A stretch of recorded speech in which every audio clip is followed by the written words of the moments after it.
जय हिंद साथियों। आज का हमारा टॉपिक है छंद।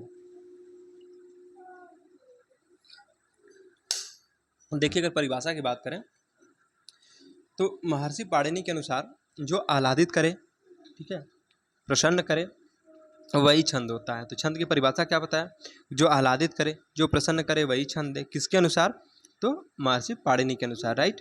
चलिए, अगर आपसे पूछ दे कि छंद का अर्थ क्या होता है, तो छंद का अर्थ साथियों बंधन होता है। क्या होता है? बंधन। छंद का सर्वप्रथम उल्लेख कहाँ मिलता है? ऋग्वेद में। जैसा कि हमने बताया कि सबसे पुराना वेद कौन सा है? ऋग्वेद है। हिस्ट्री में बताया था हमने आपको। तो छंद का सर्वप्रथम उल्लेख कहाँ मिलता है? ऋग्वेद में। पूछे छंद का दूसरा नाम क्या है? तो छंद का दूसरा नाम पिंगल होता है। अच्छा, अगर पूछ दे कि छंद के अवयव या अंग कितने होते हैं? 7 होते हैं, ठीक है। एक बार फिर से देख लीजिए छंद की परिभाषा।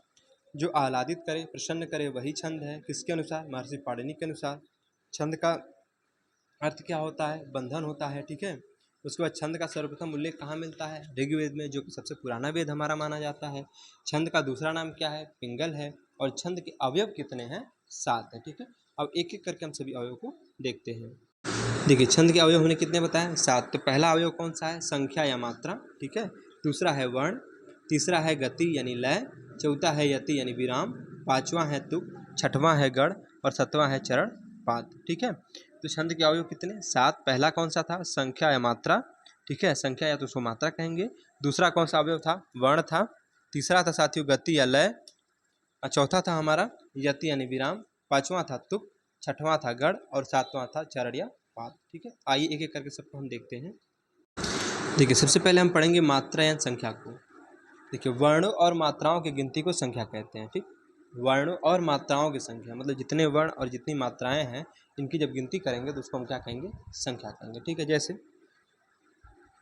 वर्ण, वर्ण के उच्चारण में लगा समय, ठीक है। अगर परिभाषा की बात करें, हम मात्रा किसे कहते हैं, तो वर्ण के उच्चारण में लगा समय, ठीक है। मात्राएं दो प्रकार की होती हैं। कौन कौन सी? एक होता है एक मात्रिक, जिसमें एक मात्रा होती है। एक होता है द्विमात्रिक, जिसमें दो मात्राएं होती हैं। एक मात्रिक की संख्या कितनी होती है? 4 होती है। और द्विमात्रिक की संख्या 7 होती है, राइट। कौन कौन सा? आइए देखते हैं।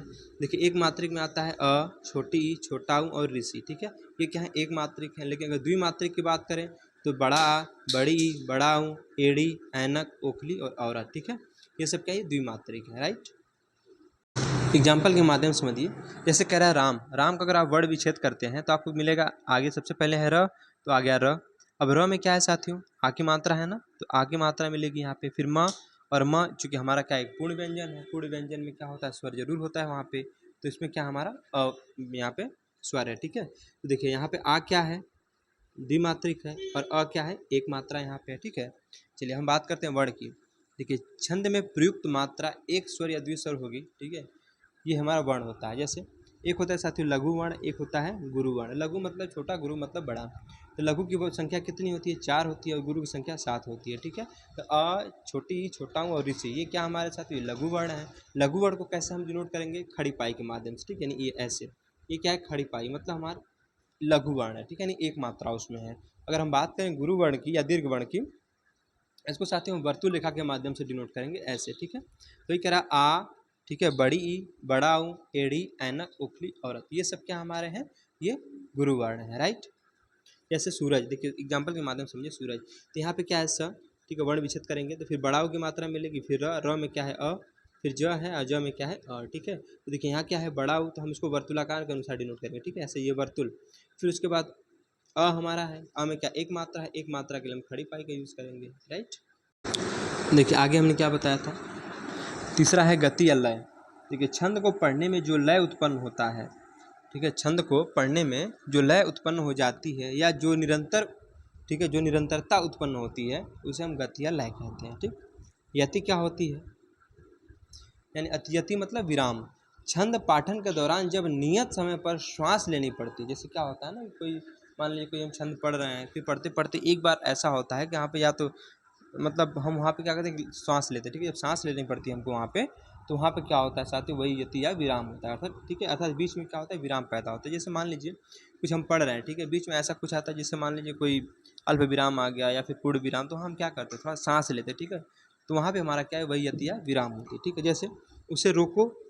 अब देखिए, यहाँ पे क्या है? विराम चिन्ह है ना, जाने दो, ठीक है। तो यहाँ पे हमने क्या किया? थोड़ा रुका, तो यही यति या विराम होता है। जैसे उसे रोको, फिर देखो ऐसे, ठीक है। मत जाने दो। ठीक है, तो यहाँ पे हमने क्या किया, थोड़ा विराम लिया है, तो यही हमारा यतिया विराम होता है। ठीक है, अगला देखिए, तुक या ताल किसे कहते हैं। छंद के अंतिम शब्दों में, छंद के अंतिम शब्दों में यदि तुक हो तो वे तुकांत छंद, और यदि तुक ना हो तो वे अतुकांत छंद कहलाते हैं। ठीक है, जैसे मुझे नहीं ज्ञात है मैं कहाँ हूँ, प्रभु यहाँ हूँ अथवा वहाँ हूँ। अब देखिए, कहाँ हूँ वहाँ हूँ, अंत में क्या तुक बना ना, तो तुकांत छंद हो गया। ठीक है, वही कह रहा है, छंद के अंतिम शब्दों में यदि तुक हो तो वे तुकांत छंद, और यदि तुक ना हो तो वे अतुकांत छंद कहलाते हैं। राइट, चलिए अब हम बात करेंगे चरड़िया पात की। देखिए, चरड़िया पात क्या होते हैं। जैसे छंद की प्रत्येक पंक्ति को चरण कहते हैं। ठीक है, चरण मतलब छंद की जितनी भी पंक्ति होती है, प्रत्येक पंक्ति को हम क्या कहेंगे, चरण कहेंगे। ठीक है, जैसे एग्जाम्पल के माध्यम से समझिए, कह रहा है पेट पीठ दोनों मिलकर हैं एक, चल रहा लकुटिया टेक। तो देखिए, पेट पीठ दोनों मिलकर हैं एक, पहला चरण हो गया, यानी एक पंक्ति हो गई। ठीक है, ये हमारा एक चरण हो गया। चल रहा लकुटिया टेक, ठीक है, ये हमारे दूसरी चरण हो गया। तो वही चरण या पात समझ में आया। तो ये हमारा क्या, पूरी पंक्ति जो यहाँ पे यहाँ खत्म हो गई, ये हमारा एक चरण हो गया, और ये जो पंक्ति दूसरी यहाँ पे यहाँ खत्म हुई, हमारा दूसरा चरण है। ठीक है, तो वही कह रहा है, छंद की प्रत्येक पंक्ति को चरण कहते हैं। अच्छा, अगर पूछे कि अधिकतम चरण कितने हो सकते हैं, तो अधिकतम साथियों 6 चरण हो सकते हैं। कितने हो सकते हैं, 6 चरण हो सकते हैं। और न्यूनतम चरण कितने हो सकते हैं, 2 हो सकते हैं। राइट, कितने, 2 हो सकते हैं। देखिए, दोहा और सोरठा की प्रत्येक पंक्ति में 2-2 चरण होते हैं। ठीक है, जिसे दल कहते हैं। अब दल क्या होता है, तो हमने क्या बताया कि दोहा और सोरठा जो होता है, आगे पढ़ेंगे कि दोहा और सोरठा क्या होते हैं। तो दोहा और सोरठा की प्रत्येक पंक्ति में 2-2 चरण होते हैं। ठीक है, जैसे देखिए यहाँ पे एक चरण है, फिर आगे एक चरण और होगा। ठीक है, तो वही कह रहा है, दोहा और सोरठा की प्रत्येक पंक्ति में, मान लीजिए एक पंक्ति यहाँ से यहाँ तक है। ठीक है, तो बीच में यहाँ पे, ठीक है, तो एक चरण यहाँ हो गया, एक चरण यहाँ हो गया, फिर दूसरी जो पंक्ति है उसमें भी एक चरण यहाँ, एक चरण यहाँ। तो यही कह रहा है कि दोहा और सोरठा के प्रत्येक पंक्ति में 2-2 चरण होते हैं। ठीक है, जिसे हम क्या कहते हैं, दल कहते हैं। राइट, चलिए अब हम बात करते हैं गढ़ की। गढ़ क्या होते हैं। गढ़ों की संख्या छंद शास्त्र में 8 होती है। कितनी होती है, 8 होती है। ठीक है, तो गढ़ों की संख्या छंद शास्त्र में 8 होती है। प्रत्येक गढ़ 3 अक्षर या वर्ण से मिलकर बना होता है। ठीक है, गढ़ों को याद करने का सूत्र कौन कौन सा है, देखिए, यह माता राजभान सलगा। ठीक है, यह माता राजभान सलगा, ये गढ़ को याद करने का सूत्र है। आइए देखते हैं कैसे। देखिए, यह माता, ठीक है, यह माता राजभान सलगा। ठीक है, तो हमारा क्या है, ये सूत्र है। कैसे याद करेंगे इसके माध्यम से, देखिए, यह माता, यह में क्या है, एक मात्रा है ना। तो देखिए, यहाँ पे एक मात्रा के लिए हमने क्या बोला है, खड़ी बताया, खड़ी पाई होनी चाहिए। और जहाँ पे साथियों, जहाँ पे 2 मात्राएं हो जाती हैं, वहाँ पे हम वर्तुल मात्रा का यूज़ करेंगे, मतलब ये वाली का। ठीक है, तो यह में एक मात्रा, माँ में 2 मात्रा और ता में 2 मात्रा। ठीक है, तो ये हमारा क्या होगा, यगढ़। ठीक है, यह से यगढ़। अब देखिए, मतारा, ठीक है, माँ तारा, माँ में क्या है, 2 मात्रा है।